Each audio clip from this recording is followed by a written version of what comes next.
Greetings and welcome to The Thirsty Mage, the podcast taking a snapshot of what's going on with the world's favorite handheld. Welcome to another episode. I'm David Lloyd, with rumors and supposed leaks coming daily for the Nintendo Switch 2, or what I hope will be called the Super Nintendo Switch. We thought we'd take a stock of what Nintendo's been up to recently and see, and talk about what we know that is coming now that we've gotten some release dates for some certain games, and we know that the announcement of the new console is probably not too far away and will basically take up all the air in the room as soon as it's announced. So since my own personal Nintendo Switch has been collecting dust for the majority of 2024 and beyond, we have our resident Nintendo expert with us with her finger on the pulse of the eShop. It's Paige Chamberlain. Well, let me just tell you, you don't want your fingers in the eShop. No, it's like a black hole. I'm sure you'd just lose your fingers in the oblivion of all the games. I wish I could block publishers and stuff like that. I wish it was like the Steam store. That'd be so much better. If they only had a filter for shovelware. I'm like, yeah. Well, like you can just go, don't show me this game at all again, never. Options. You've got like the whatever the thing on Steam does, where it shows you like 10 games that it thinks you might like, and you can go through it. Oh yeah, stuff like that. And being able to gift friends games would be really nice. So, Switch 2. I want to block publishers. Thanks. That's why I want to be able to wishlist more than 394 games before you cut me off. Yeah, I was gonna say, Paige doesn't need 4K. You need filters on the eShop. Yeah. And music on the eShop, actually, and for it to run remotely competently. Yeah, I definitely miss the music in from the Wii U and the 3DS eShop. Like if you don't have elevator music while you're searching for games, then Yeah, one thing better than the Steam shop, which is it doesn't start auto playing videos or trailers or like live streams from the devs.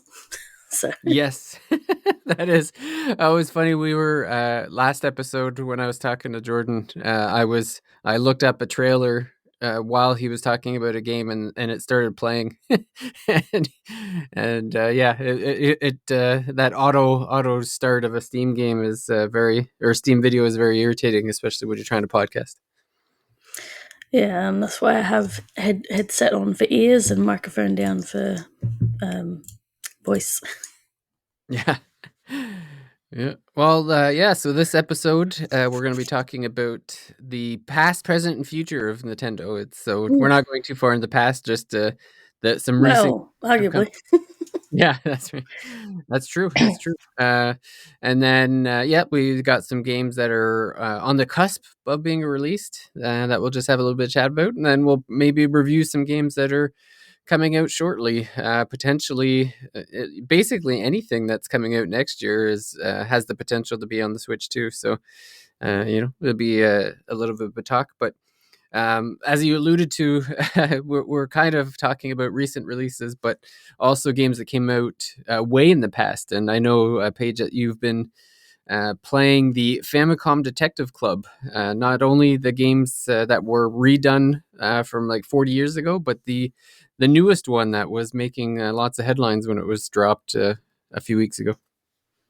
Yeah, so the other year they did remakes of the first two Famicom Detective Club games, which were obviously originally on the Famicom, and they were pretty, I think, faithful to the games, but obviously redone. Yeah, so they got done by majors, and obviously the art style is completely different. It's all sort of modern anime. It's done with live 2D, which I kind of don't like because of the way when people with like, not people, but I guess features, when like their face moves sort of to the side, I don't like how that looks at all.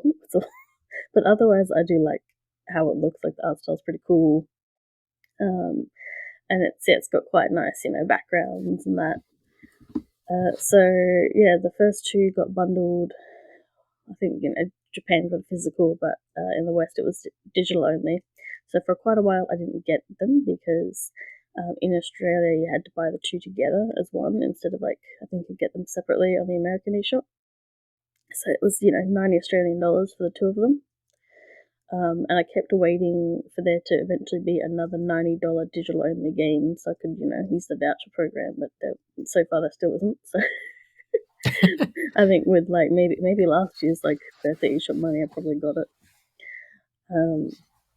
So yeah, I played it in order. Although personally, I was looking it up, and people were saying, "Oh no, you definitely got to play Missing Air first because the girl who stands behind spoils something." And then when I played both, I was like, I don't think it's because the start of Missing Air, you have amnesia, so you don't know why you went to this town at the start. But I really don't think knowing that makes much of a difference, other than one of the plot points you might be like, oh yeah, of course that's going to happen. Yeah. But it's not. I think you could probably play these in any order, really. So I don't think it matters that It's much. not like an ongoing story, basically. It is, but it's not. The cases, are generally tied to themselves. And the girl who stands behind is actually a prequel to the first one. Oh, okay. Oh, Because you have your I'm forgetting her name. I'm gonna look it up. No, I don't.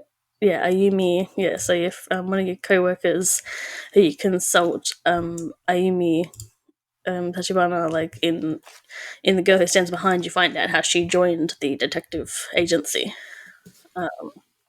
Whereas she's just part of it because it's set after.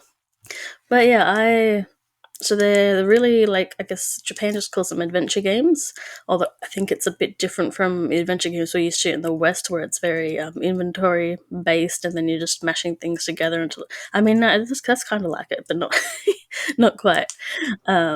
This is more it's dialogue based. So you've got the command screen when you go up to somebody, and you can talk about different topics, and you can show them different items to try and instigate more topics. You can investigate certain points of that look at themselves, and then it does some interesting things like that where occasionally they're not saying anything, so you use the look feature to look at them, and then that makes them nervous, so then you can press them a bit more. oh yeah. Or in the Missing Air, you have a prompt to remember, and it's very useless because you have amnesia, so you don't get to use it very much. In the other two games, you have the think prompt, and that's a lot more useful with helping you actually figure out how to get the next thing of dialogue going, usually. Because it's you actually think, and then sometimes that's the option too. You're just thinking to give them some air or things like that.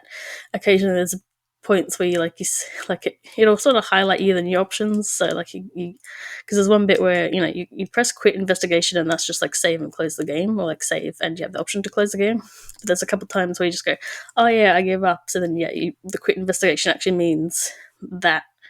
So you just to bait the other characters into going, wait, no, come back.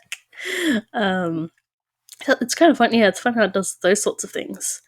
I just find that the gameplay itself is slamming my head against a brick wall until one of the bricks shift. Yeah. For the main issue with the dialogue is that you have to repeatedly press the same topic to get more dialogue out of that topic, even if you didn't. It's not ask about this, and some things maybe you have to do it in a particular order. It's ask about this topic 3 times to get them to say something, and it's why couldn't they just continue to say it as a one extended dialogue if it's all connected anyway?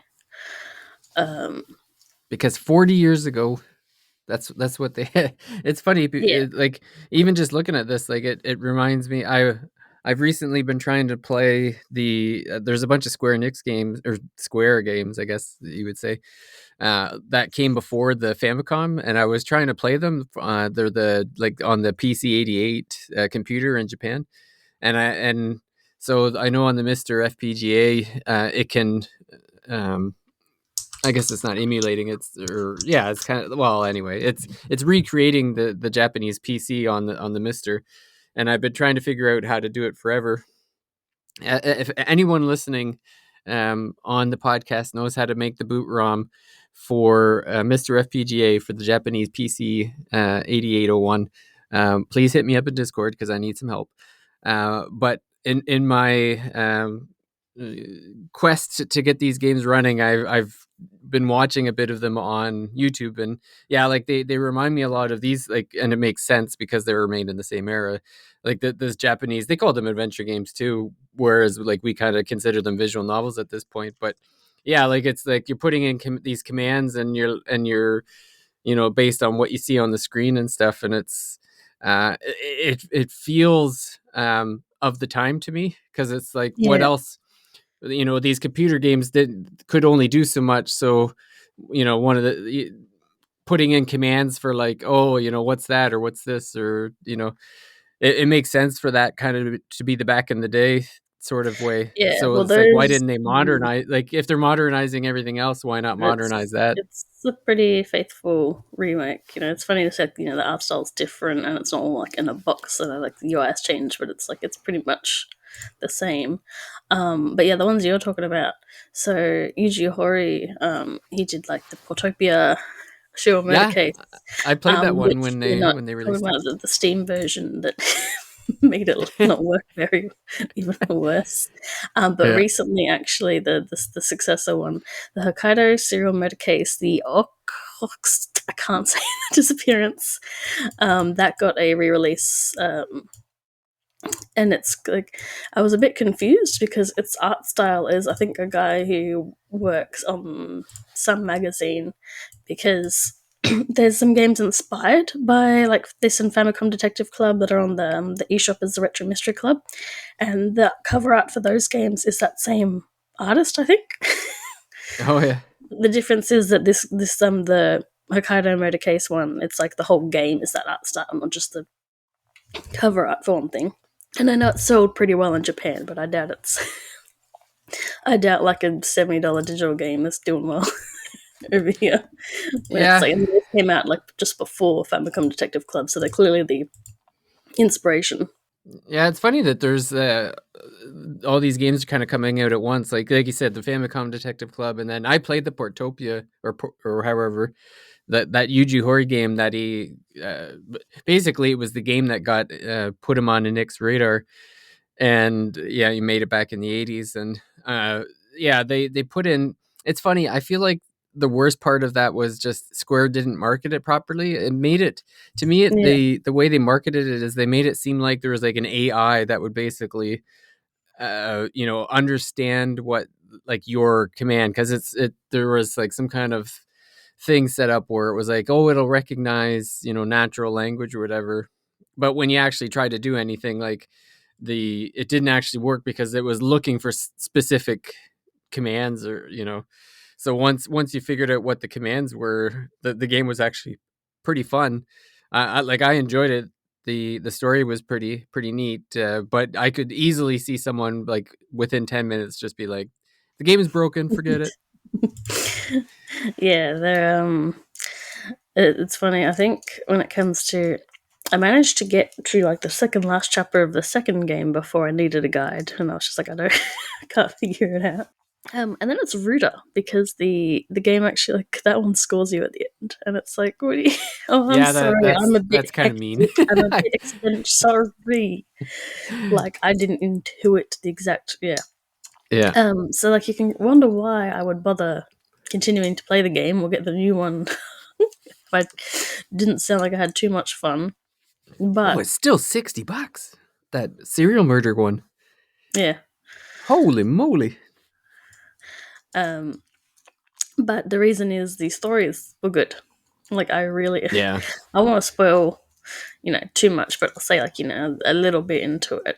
So like, in The Missing Heir, one of the first chapters is called The First Murder, Oh. which immediately makes you go, well, now how many murders Yeah, are? exactly. Yeah, that's clever. Um, yeah, so Even though that one probably annoyed me the most because it doesn't have a think prompt, that's actually the one where I liked the story the most. I think I feel like a lot more happens in that. And yeah, again, it's like I wouldn't exactly, figure out exactly what, how things happened, other than as little hints, because I wouldn't know about the Yeah. certain tricks somebody used. But um, whereas the girl who stands behind, I don't think I like the story as much because there is a suspicious character who you can talk to, and you can't get anything out of them. Like, you try to talk, and it's just really annoying. Because, like, if that was me, I would be shaking this person by the shoulders. Like, I mean, we're like, are they really emphasizing, like, the last game that you're like civilian detectives, you don't have the right to do a lot of things, but like, I would, if I had I'd be throwing that person in an interrogation room if I wasn't a You mean it's detective. not like an 80s cop movie where they take him into the No, back and beat the confession out of him?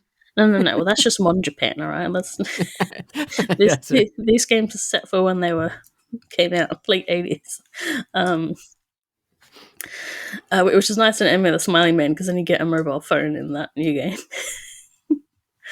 um, but yeah, and technically there's one game we didn't get. There was like a Satellaview entry, so I don't think we're ever getting that one. But No. Emmy and the Smiling Man is the new one that came out the same day as Visions of Mana. So I obviously, as we know, we're focused on Mana. Yep. Um, but that's the first game in, even counting the Satellaview, that's a gap of, what are we? 40 years? 2024 minus 1997, 27 years between new entries. And That's crazy. honestly, that's counting the Satellaview. So if I'm not counting the Satellaview game, then between 35 years between The Girl Who Stands Behind's first release and um, not counting any remakes. Yeah, 35 years. Yeah. Well, and the Smiling Man is like it's brand new story and everything, right? Like it's Yeah, basically, it's a yeah, new entry. It's like, the furthest in the plot wise. One thing it does do that I like is you can actually play as a Yumi now. So, like, in the first one, it was like whatever you're called because you name yourself. It's just you. But in this one, you'll actually swap over to playing as the main chick.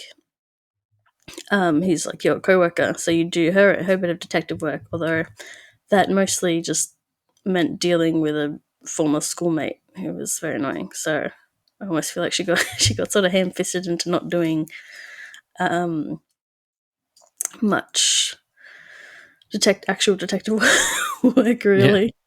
Um, yeah, this one I'm actually pretty disappointed by. I can't like, I liked it. It's It's been pretty divisive or divisive, I divisive. don't really, because I've only seen mostly people praising it and saying it's like the best ending, whereas like I think the ending's pretty bad because it like there's one aspect where it's sort of like a little herring and I'm like, okay, I didn't pick up on that, but obviously other people would and I don't mind that bit. But the pacing is so bad. The pace, like the at least like the missing air, like there's stuff, like I said, there's the first moment, like there's stuff going on the whole time. The girl stands behind, you've got, like you said, you've got some herrings, you've got like some leads, even though there's somebody else that clearly needs a talking to.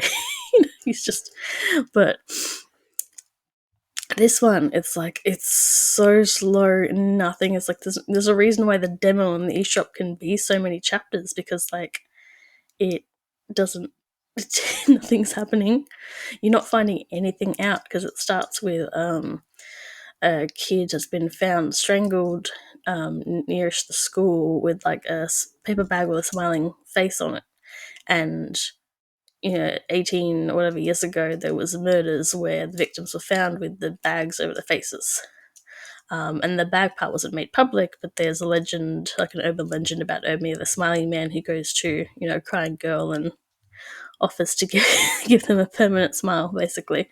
Oh, But then, it's also a bit confusing because this victim's a boy and there's such a large gap between, so you just like, you don't know about that. You're going into researching all these old cases, but like you just don't find anything out for like ages until pretty much the very end.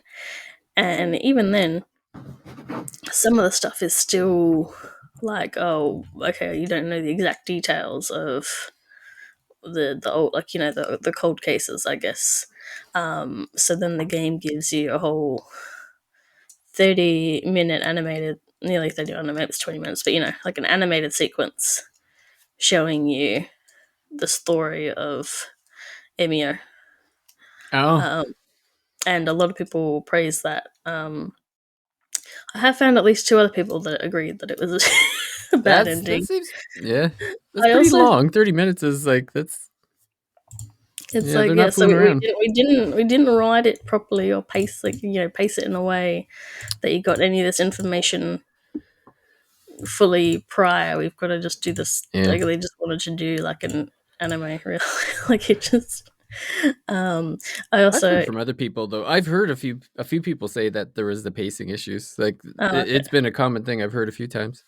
I don't know. All I've seen is people like, "Oh, you have to get this game. It's so good. Oh, it's the best ending ever." And I'm like, "Hate the Oh no, I'm ending." sorry. The best ending ever was AI the Somnium Files. So Yes. no, no, it is not the best ending. No. I think it also doesn't help because like people were posting what like the ratings board for Australia had put it as, and it's like, oh, that kind of that like like, so because I was like, well, this game has domestic violence in it, and you're like waiting the whole game to like, where's the domestic violence? And Oh, it's like, no, it's in someone's backstory. Okay, like, um, yeah, even though the missing air annoyed me the most, I liked the story of that one best. It kind of just, it was like the pacing was good, the plot was like, so, like stuff was happening, and stuff was not happening in Emia the Smiling Man. Like, and you just, because the cops blocking you a lot more than they did in the other games, you don't even like really get to investigate like the body the first time or anything. Yeah, it. So not sure how as well this did, but this is one of the ones where I'm like, I almost was considering, returning it. It's like with, buying it in a store, I can at least, if I beat it within 2 weeks, I can be like, you know what, I don't want this. But then it's people like, oh, you hold on to some games and they might be worth a bit more because this stuff gets low print. So it's like the same. yeah. I've been holding on to. What else came out this year was the another Code Recollection. Oh I, yeah, yeah. I There's wasn't a fan of that either. I didn't uh like. Everyone was like, "Wow, this is so good," and they've even made it so the ending to the second game's better. And I'm like, well, what's funny is because like so it was again a remake of a yes, and I Wii don't game. not yeah Wii game like not that long ago, but I kind of had some suspicions of its quality not being great because like I've never even heard of this game until they were talking about it being re-released, and it's like if it was so wonderful, like yes, I would not necessarily hear about every game, but like you typically hear about Nintendo games that are good, and that Um, never really was on. Like I've never really heard about it. So I've seen it in like recommended lists of stuff like that. Because the DS one came out in all regions, but the Wii one didn't come out for the American regions. Um, but yes, I played that. That was January, and I've just been. At least I like the cover out of that one. I've been holding on to that, and I'm like, well, maybe. But so far the price hasn't changed, so if there's any point in holding on to it. Um, that one is more. I feel like if I played it when it came out, like I would be the right age for it. Like in terms of like the puzzles, in terms of the character's age. Probably kind of relating a bit to the her stuff. But it was yeah. funny 'cause I played the first one and I thought that was kind of mid. Like it was alright. Maybe the second one better. No, the second one was worse. Like I actually know that. Yeah. Um. So I'm not. I'm not. I'm not on Team Nintendo made visual novels anymore.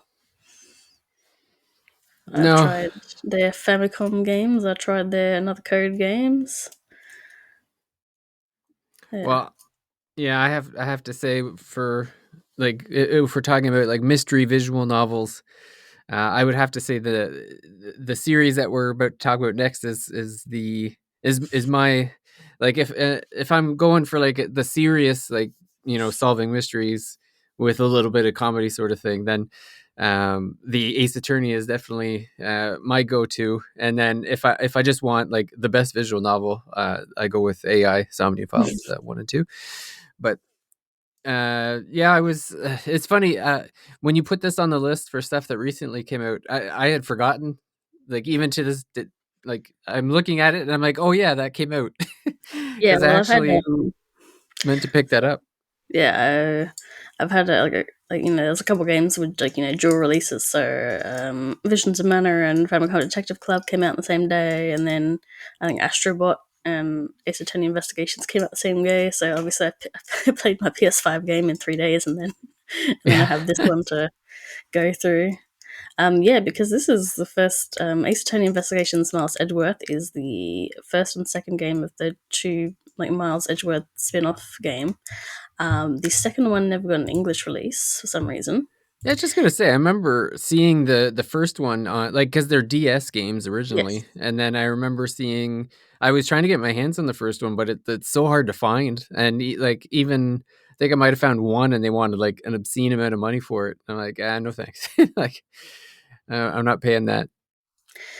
no. So this is like the first time we're getting the second game. So I did see a lot of people talking about because it's like a fan translation. They've been like, the character pun names are different and stuff. Because it's like what they're used to.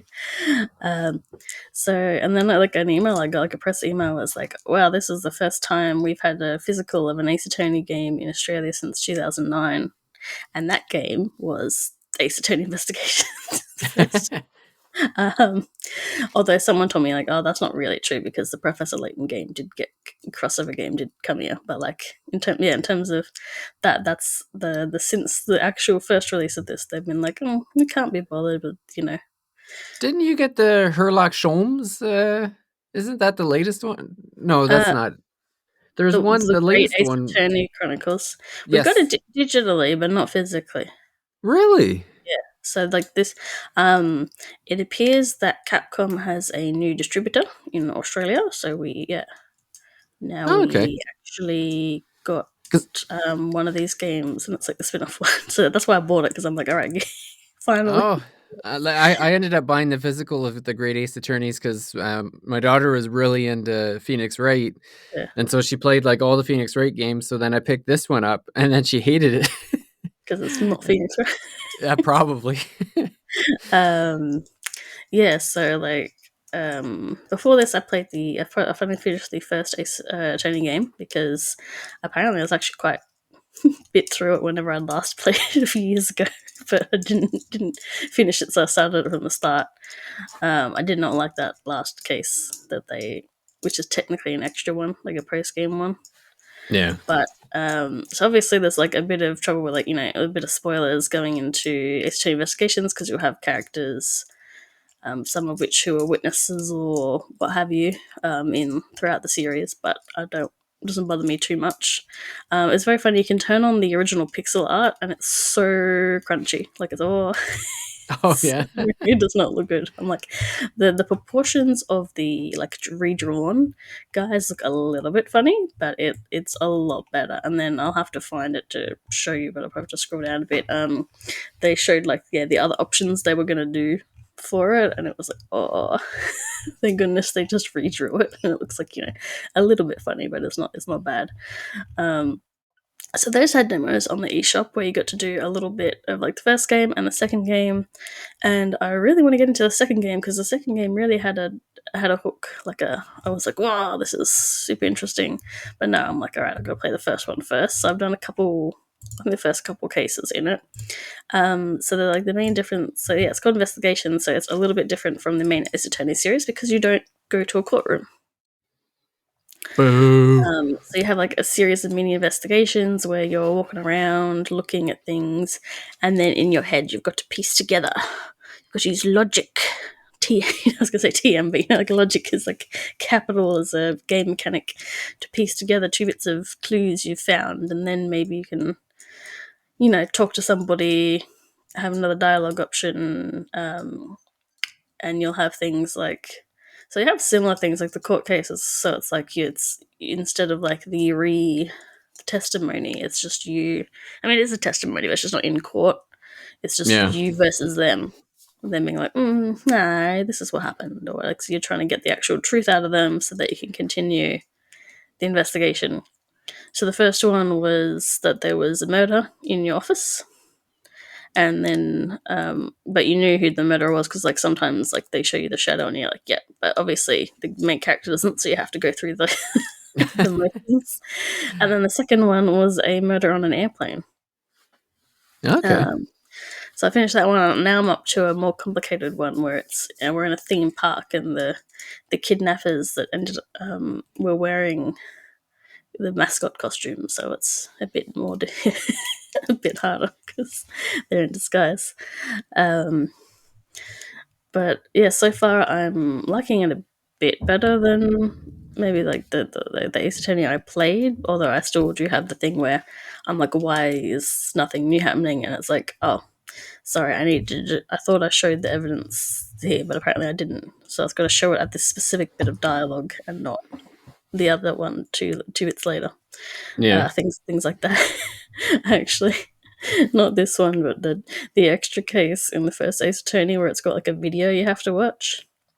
And I remember being so mad because I saw that the person in the video had earrings on, and then the person they're supposed to be on the ID has no earrings. So I clicked on the earrings, and they're just like, "This is not evidence." And I'm like, "Why is it modeled on the character? If Yeah. it never gets brought up at all at a point, like my line of logic in terms of like it's someone dressed up or whatever, but like that specific thing with the earrings was not brought up at all, and I'm still I'm just like, why was it there? Maybe that was the dev had planned to do that, and then it got kiboshed in I guess editing or something. they didn't. Yeah, they didn't need that. They had other stuff. But like, oh my god, it's like why? And that's like the thing. You're restricted by like, yeah, you're not actually doing this as a person. You're going through some programming to connect the little links to unlock it. Oh yeah. And then I haven't really played the second one because I'm still going through the first one slowly. But the second one adds another thing where it's like mind chess. So you have to deal a certain amount of like damage when you're in the, I guess, competitive conversations, which is interesting. So it just means I got to save a lot, really. Yeah. Um, but yeah, that's pretty fun. I like my little new. I guess in the Ace Attorney series, you always have to have a teenage girl character with you. I like Kay Faraday. I like her design, and she's not superbly annoying. I only say that because the Emma in the bonus case of the first one was quite annoying for like quite a while in that last case. Yeah, I was just gonna say I was looking at the picture of they got like on this eShop they have a picture of everyone standing there, and I saw Emma was there. I know she showed up, and I was like, "Go away." Yeah. And then is the girl you're talking about the one with like a Big key in her hairdo, hair? yeah, big hairdo, Japanese kind of Yeah. modern clothes combo. Okay. Yeah, And what's her name again? Kay Faraday. That name was she in an earlier game or is she a new character for this one? No, I think she's exclusive to this series. Okay. Yeah, she almost yeah, because I could see Emma there, and Detective Gumshoe, who's there, and then it's funny the German prosecutor, the woman, I'm blanking on her name. I'm pretty sure that's my daughter's favorite. Franziska von Karma. Yeah, that's right. Yeah, and it's funny they got the adult von Karma there too. So I'm curious how that plays out. I guess he would be in. Oh, I guess it's hard to talk about the characters without spoiling the original Phoenix, right? Mm. I was about to say something that might get me in trouble with the spoiler people. Yeah, I mean, it looks pretty neat. I didn't realize it. Yeah, it came out 2 weeks ago, as of this recording, or just a little over 2 weeks ago. Yeah. It's reasonably priced at it's 55 Canadian, so it's not horrible. I might still wait for a sale since it's been this long, but um, yeah, like I definitely like as a character, Miles Edgeworth was. It's funny. It's like when we played the first Ace Attorney, he's kind of just the annoying prosecutor, but they do a great job of really developing his character, because by like the third game, or the last one with Phoenix as the main character or whatever, like Miles is almost as popular or more popular than Phoenix at that point, like in the sense of like rooting for him sort of thing. So it's pretty neat. There was actually a manga of this that I had been trying to get and just couldn't get my hands on. It's again, it's maybe I'm like 15 years too late, because all this stuff seemed to be pretty big, like at in 2008, 2009 sort of thing. So I'm I'm upset that I'm only getting on the bandwagon now. Yeah. Well, I mean, at least you have a lot of games to play. Yeah, better Like, late than never. Yeah, yeah, you don't have to wait a really long. Yeah, you can just go. Oh, I'm gonna play the next one right yeah. now. That's what I tell the newcomers to Final Fantasy and Legends of Heroes, when they say, "Oh, I've only played one, or I haven't played any," and I go, "You're the luckiest person in the world, because look at all the games you get to play now." Yeah, you don't have to wait if you want to dip your Yeah, toe for it. yeah. Um, yeah. So I'm sort of slowly getting through that. I have a thing where I've been like, I'm like, oh, I play, and then I forget that I've started this and something else, and I did have something to play, but. But that's okay, because in 2 days for me, obviously it'll be out by the time this is out, we will have Legends of Zelda Echoes of Wisdom. The Grezzo developed, now Yes. that it is Well, confirmed. come on, we knew that. Like, let's be real. We assumed. We assumed. We knew. They worked on Link's Awakening. The only other thing Grezzy was doing was some Yeah.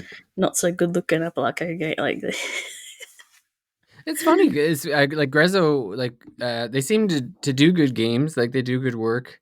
But when you look at their disc or whatever you want, like their library of what they've made, they haven't made that much. Like they were doing more in the 3DS era, like with Ever Oasis, which and is basically a Zelda game anyway. Like.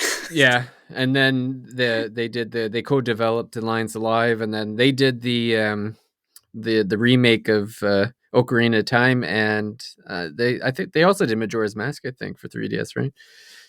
Maybe, or that could be wrong about that. They did Ocarina of Time for sure. Um, so it's yeah, like it's, I mean, it's not a super long list of games, but they seem to like the stuff they've done is pretty good. So I never played Link's Awakening, like the new. I played the original, obviously, but I never played the remake. Oh, So why not? mostly because the Nintendo games never go on sale, Hmm. and it would have been $108 Canadian to purchase it What? here. Yeah, That's Nintendo games are $108 Canadian after tax. okay. Nintendo games are usually $80 Australian, including tax, because it's a 10%. Like, it's been 10% for like since 2001 or so. Like, it's Oh, just really? good. The GST is just flat. Um, and I think maybe the new Zelda, like Tears of Kingdom, because that was like more. I mean, that was $90. And then yeah, when it comes to these anime games, the ones that are usually mid-budget and less, they'll be like 90 plus dollars. Yeah. And it's like okay, but the price of PS5 games has been so $90 for Tears of Kingdom. Oh, they've jacked up the price for Breath of the Wild as well. Interesting. Yeah, well, I think most Nintendo games are getting priced at like if it's published by Nintendo, I mean, it's and coming I'm in looking. 89.99 now here. Yeah, if I'm looking at like as in the retail like because obviously there's places that are not deciding that they don't need to make money when they're selling video games, so they can sell it for a price that is not, Oh, we don't have any of those stores here. Apparently it's common in Europe too, where it's like, yeah, they're just undercutting them, even though it's like, okay, well, you've just cut your entire profit margin for what you'd actually get out of the game. Yeah. But okay. Fine by me. I don't have my 20% discount anymore, so I'll take it. So yeah, generally it's $80, and then sometimes like a smaller game will be 60. So I think like a WarioWare was like 60 or something. But then, for example, so like not published by Nintendo, but like Romancing Saga 2 will be $90. Like, oh, really? Oh, that's funny because it's East 10 will be $90. Dragon Quest 3 HD 2D is $84.95 for some. They wanted to shove an extra $5 on it for some reason. That's I was actually just looking at Romance Saga 2. Well, this is on Steam. It was $60 on Steam. I know Steam games are usually a little bit cheaper, but yeah, well, sometimes it's a bit. Have a look here. Why did you change it to? Yeah, the remake. Thank you. Yeah, so it's $10 cheaper on Steam than Switch. Yeah, 75. Yeah, it's weird. Like there was like Klonoa was like the 80, but Bandai Namco likes to make you pay the full thing, like the $80 or maybe 90. But then you went on Steam and it was like 60 because the American price was 40. So then it was doing regional pricing of the American price and not. Oh, I think the Australian prices of games are generally like the equivalent of like the Japanese price. yeah. For example, the PS5 Pro is going to be like $1,200 Australian, and it's 120,000 yen, so it's like the same price roughly. Yeah, but I actually lost my copy of Link's Awakening, and I don't know where it is. It's such a sad because I have the cool steelbook and everything. Obviously, I still have that. I still have that, but I don't know where my game. You'll find it 10 years from now. You'll open like a random. It'll be like Mario Party 4 or something. You just open it up and it. I was doing that today to try and find where I put Animal Crossing, and then it was right next to my bed. I had all the games in the wrong spots. But yeah, Echoes of Wisdom is out in a couple of days, or it's already out on PC if you. Oh, is it really? Yeah. Oh, that's awful. I saw someone, they streamed for about 14 hours before they got banned. Oh, jeez. So I got to see what one of the early boss fights looks like, and it's pretty creative, actually. So that'll be interesting. But yes, there's been a lot of trailers for this. I didn't talk to Jordan about them because he said he didn't want to watch anymore, so I didn't get to tell him that there were bosses in the game when we got the traversing trailer. Yeah. But yeah, he took that was my approach with Rebirth. I was like, I already know I want to buy it, so I'm not going to watch anything about it. Now, did that affect my enjoyment of the game? I'll never know. Because I didn't see anything. But in my mind, maybe it made it better. I don't know. Yeah, well, sometimes maybe don't watch any trailers of Atlas games. Like I said, like what they did with the Shin Megami Tensei 5 Vengeance trailer, and they showed something. Everyone was like, "What the hell, dude?" Because that wasn't in the original storyline. Well, didn't they? Yeah, they did something with one of the Personas that way too, or something. I feel like there was a DLC or. I can't remember exactly. I just remember watching it and I'm like, oh, that kind of gives something away there.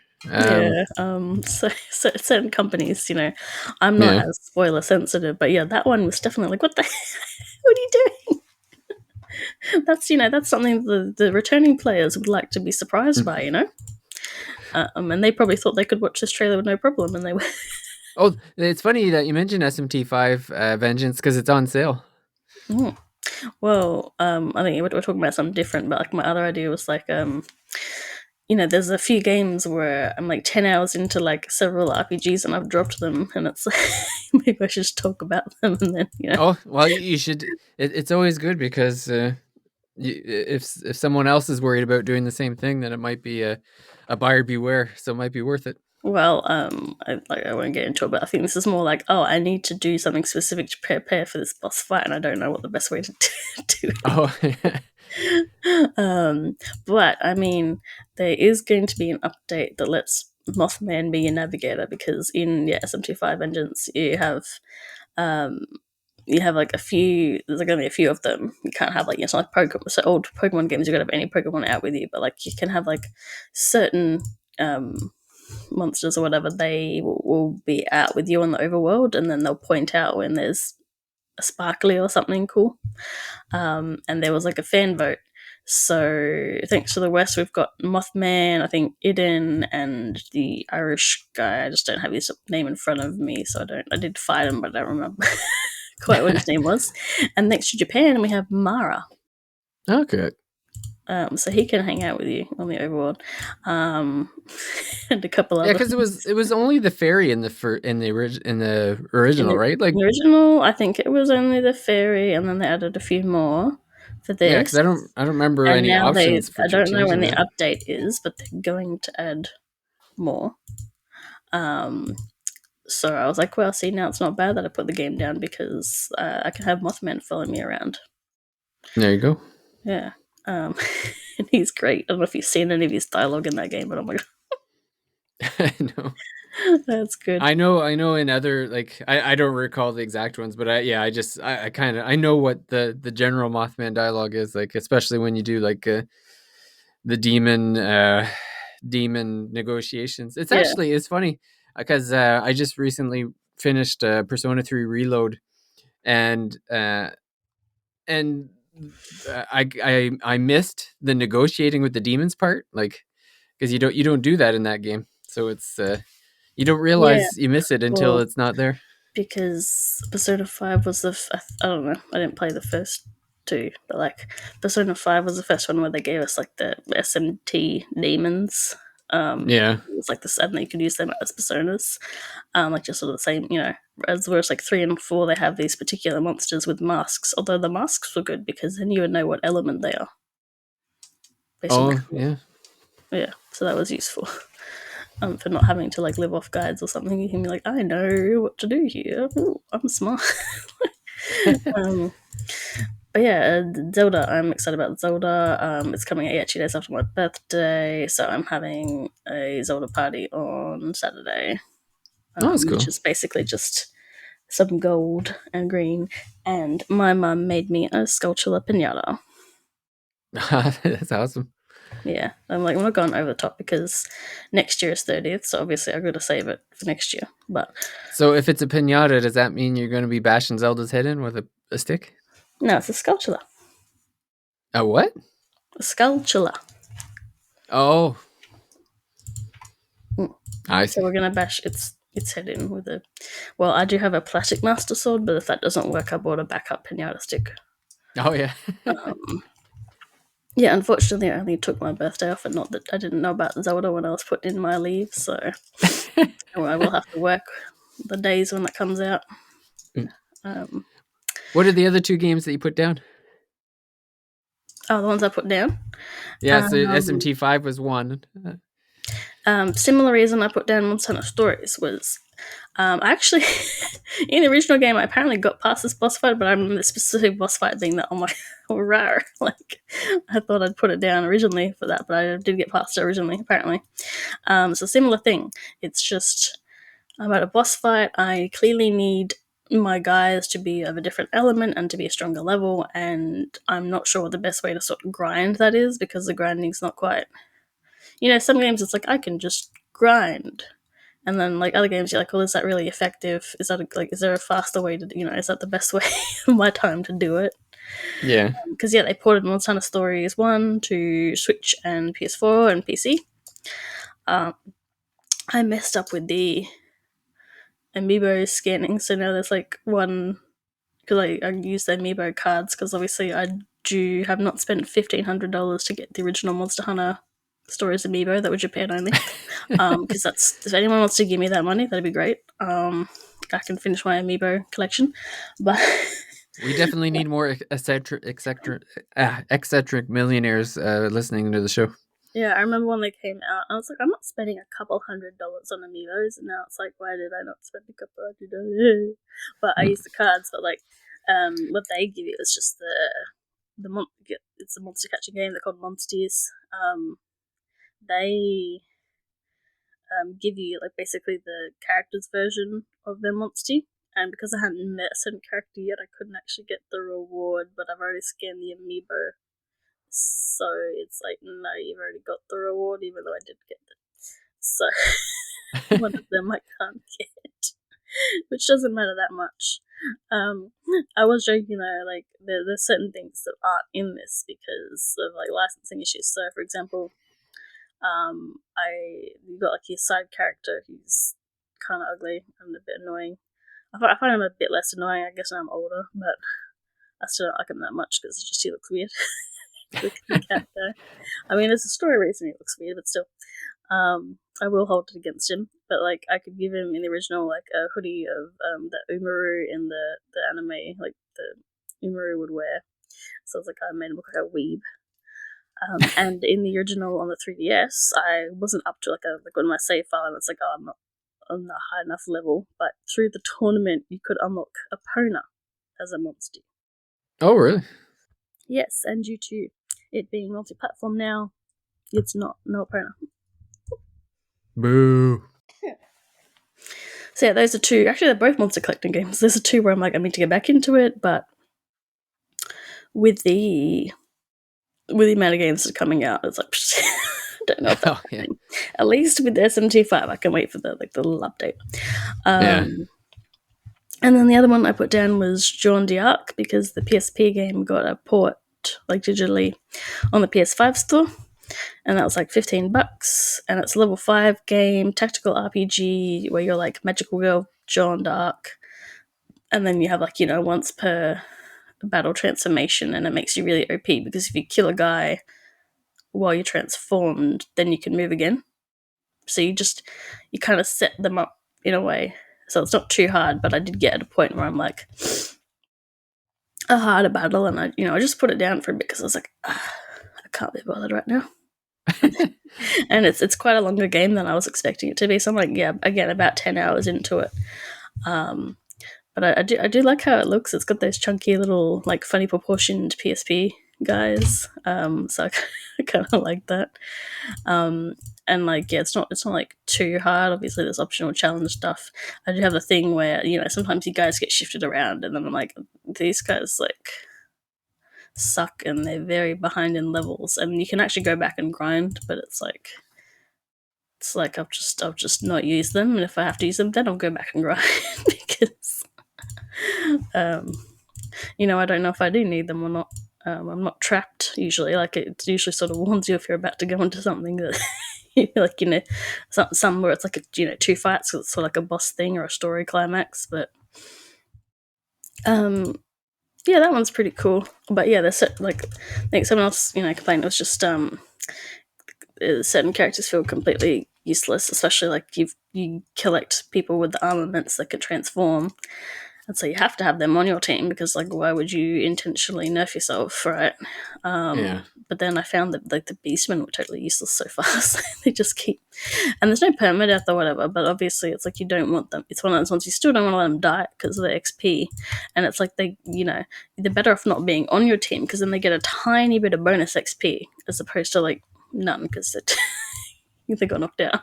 But so that's one, like, I guess because it was a PSP game, they just did it through PlayStation. But I'm like, if that was on the Switch, I probably might have gone more into it. Oh, I didn't realize it was so cheap. Yeah, I don't know what the Canadian. Obviously, it's different, but like, yeah, I was like, oh, for that price, yeah, sure, Yeah, it's only. It's free for me because it's part of. It's part of PlayStation Plus. I'm like, I've been sitting on this like a sucker. Yeah. Yeah. Yeah, so I did like it, and then like the story's already taken. I mean, I guess I don't know a whole story, but obviously the story's taken unexpected turns. I'm up to that, and I'm like, but yeah, apparently it's like fairly lengthy, like maybe 40 hours or something, and I'm like only a quarter through. Holy moly! Never mind. Cancel. I got 40 hours. Yeah, but because it's like PSP sort of game, the levels are quite short, so it is like I'll just go and do. And then that was like how I got over 10 hours in the game because I'm like, I'll just do one more. I just do one more. I just do one more.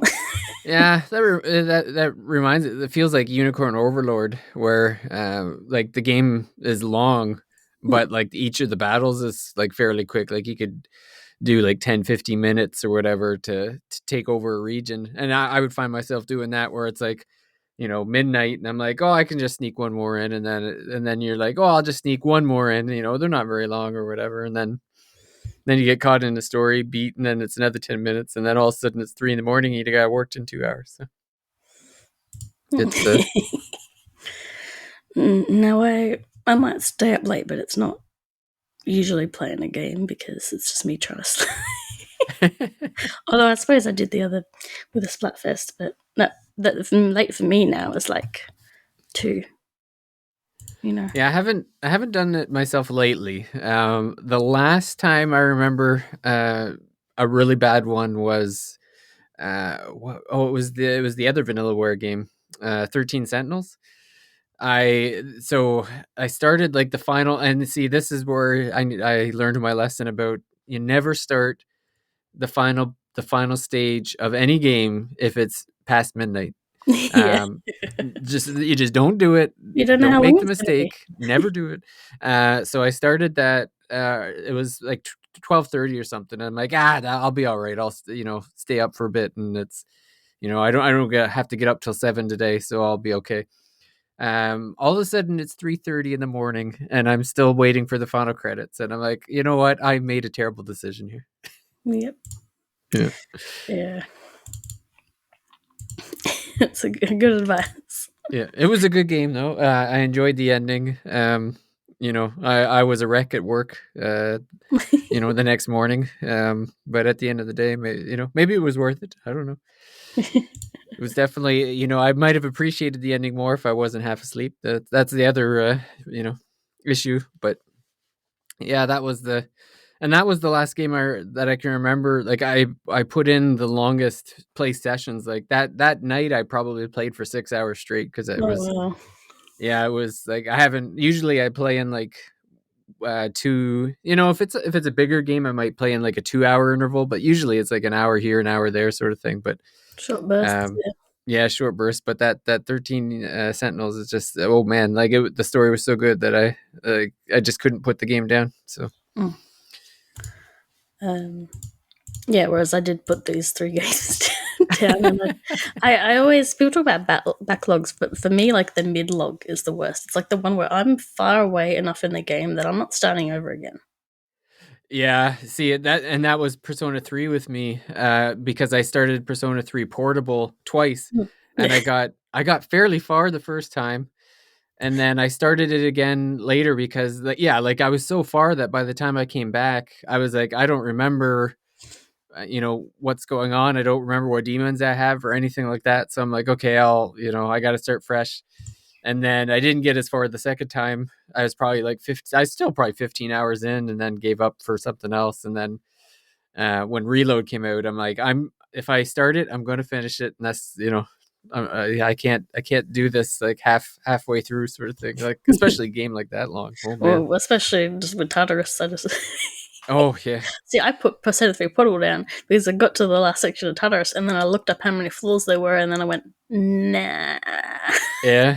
and I haven't touched it since. I'm like literally at the end of the game. I was like, nah, I don't want to do that. I mean, sometimes the stairs spawn right next to you, so there's that. Yeah. Well, it was funny. I think I was at floor. Must have been at floor 200 or something, and I was thinking like, oh, I got to be near the end. I better go fuse some demons. So I ended up getting the strongest 2 demons in the game. Um, I can't, and but what happens is when you have them both, the ultimate Thurgy or whatever they call it, attack opens up, and it does 10,000 damage. So I like moonwalked over the boss. Like it was like it was just a joke. It was like every time I got to that point, I just hit him with and it was like one shot dead, one shot dead. I was like, man, like, well, and the other problem too is like, so so I found out that floor 200 is nowhere near the end. Like there was still another like 50 floors to go. So I ran into the Reaper a couple times, but this attack one shots the Reaper. Oh So wow. See, so I ended whenever up going. I leveled up from like 79 to 99 in about 15 minutes. I have Fuka on speed dial if the Reaper is on the floor, Oh yeah, like beam me out. yeah. No, I was the first time I beat the Reaper was tough. I had to. It took me 3 tries to finally do it. But then after I got this third G, I think it's called Judgment or something like that, and it does 10,000 damage and it one shots the Reaper. So it was just like, and you get the same amount of experience points each time. So it's like, oh yeah, I'll take my 400,000 K of experience, and everyone will shoot up 10 levels every time I defeat him. So by the time, that final boss fight was, I don't even think I got below 50% health on Oh, anybody. that's Like funny because I everyone was, says it's really hard. So, oh yeah. Well, it's funny because there's 13 phases to the boss. oh my god. Oh, that makes sense. Yes. So we're like, oh my god, fuck. Yeah. That's why it's so hard. There's 13 phases, and each phase gets harder than the last, Mm. unless you have the one shot attack that just dummies the boss on with one hit. So So, are you gonna play episode Argus? we'll see. I don't. I'm so weird with DLC because like it's like I'm like, uh yeah, I'm a post game. it's like I finished the game. What is Yeah, this? exactly. If it's important, it should have been in the main story. It's the same Yes, with like that's exactly how I think. Yeah. Divisions and Mana post game. It was like, oh, this is kind of like interesting, but it feels like it should have been before the end of the game because it's set before the end of the game, right? But then it's Yeah. like, oh, it's making you redo some boss fights, so that's why I was like, oh. But then See, yeah. that's rude because the final boss doesn't give you any XP. And then I'm like, well, now I'm even more underleveled because I'm stuck at what I Yeah. was. So I'm like, I'm Well, not bothered. in a lot of these cases too, the DLC comes so far after I've finished the game where it's like, no, I finished Yes, that that game too. 3 months ago. I'm not going back. Like, forget it. Yes. Like, So you just so you just don't bother. don't bother. Um, Yeah, I don't care about post games. With some exceptions, I guess. Like Dragon Quest 8, I did the post Yeah. game. I got the true ending. That was pretty easy. I was overloaded in that game because I was playing on the 3DS. I didn't do the second thing. Like there was some extra stuff for 3DS. Like it was like a boss rush, but like you just had to be the boss once, and then you could walk around. Like you come back and walk around them. Like unlock the Okay. door. Yeah. But there's one, and you look it up, and they're like, this is a crapshoot because it's a character that charms in male characters, and even with the extra female party member you can swatch in for the 3DS version, that's still half of your party will get Yeah. charmed, and the main character is a male, so your strongest character is charmed. So I gave up on that. I just did the original post game of the and got the true ending, and then I compared it to Spaceballs because it really was like the ending of Space. All right. Um, I think I got about tell you in chat. 7 or 8 hours into Dragon Quest 8, and then I fell off for something else. Weird. Although actually, I felt like I honestly, I did feel like it took me 20 hours of that game before I was like, Hooked. yes, this is good. Yeah. I guess once the entire like plot came together, whatever, I was like, yes, actually. Uh, um, So what you're saying is I was 10 hours short of yeah. getting to the good stuff. Yes, I'll like type after this. I'll tell you what the true ending is, but I don't want to. That's like a mega spoiler. So I know it's like an old game, but like, come on, that's like you have to work for it ending. So I'm not going to say that on the podcast. They're clicking you on. got to earn your They're here to listen to like Famicom Detective Club, not to get spoiled on Dragon Quest 8. It'd be a bit rude. Yeah. Well, I guess we've covered a lot of the recent Nintendo stuff that's going to be coming out.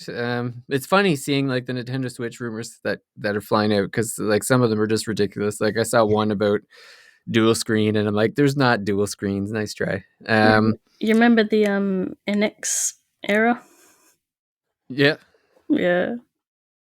And Was it the have magnetic Joy-Cons? I saw that one come out. I'm like, I have a That hard sounds like time a believing horrible that idea. one too, just because I specifically remember, is it Koizumi, the guy who did the Mario and helped make the Switch? Yeah. I remember seeing him specifically explain why they didn't do magnets. Mm. Because he said like they had the original Nintendo Switch, it was on magnets, and he said the console kept falling into his lap, and he said, "Forget it, we're putting these on rails." Yeah. Yeah, so Um, yeah, I have a hard I mean, time to be believing fair, that. when it came to all those rumors, when I heard the hybrid console thing, I was against it until I actually saw the actual trailer reveal. But I don't know. I'm not. So post game, schmost game, and rumors, tumors. I don't Yeah, care. I'm with you. I saw like one thing where it's like pictures and like, oh, that might be a prototype. Like whatever. Yeah, I want to block publishers on the eShop and yeah, buy the that's games. yeah, that's the important feature that we all want. So Yes. We don't need yeah. an OLED screen or backwards compatibility. We need good eShop. We need eShop options, Yeah. music and blockage. Yep. Yeah. Cool. Well, I guess we'll probably wrap up this episode while we. So, I mean, we got plenty of games to focus on while we wait for this console announcement. But yeah, I guess in the meantime, we'll enjoy the games we got, and I'm sure we'll be talking about Echoes of Wisdom shortly, as it's going to be coming out 3 days as of this recording, anyway. And or by the time this hits the public feed, a lot of people probably will have that game in their hands. So we'll have some good conversations there. You can head over to the Thirsty Mage Discord if you want to have a chat about Echoes of Wisdom or any other game that you are enjoying now and want to have a chat with people. You can get access to the Discord through the thirstymage.com website. And yeah, I guess that'll do it for this episode. I want to thank you, Paige, for you're my sole source for Nintendo news.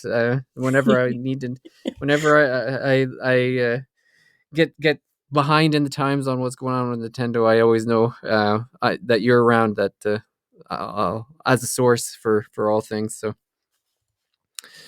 I want to thank you for joining me, and Yeah. yeah, I guess we'll see everyone out at the next episode. Bye for now. Bye.